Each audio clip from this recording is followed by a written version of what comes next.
Washington, the U.S. Central Bank opened its final two-day policy meeting of the year on Tuesday, December 12, and was likely to raise the benchmark interest rate despite the absence of inflation.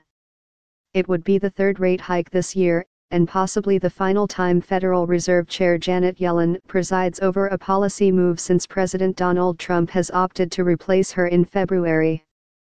Analysts say the booming labor market, which in recent months has pushed the unemployment rate down to 4.1%, the lowest in 17 years, will outweigh the Fed's perplexity over why inflation has stayed stubbornly below the central bank's 2% target.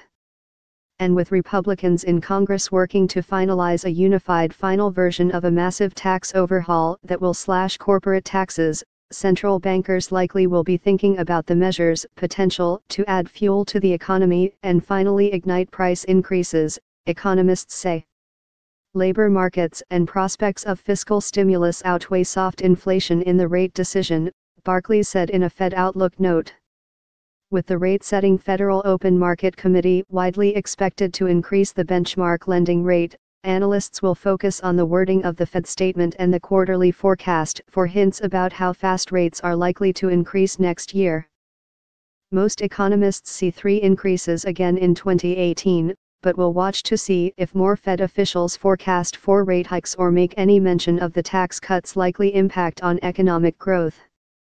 Even so, further upward adjustment will likely have to wait until either the tax cut passes or there is sufficient evidence to suggest that inflation is firming faster than anticipated, Barclays said.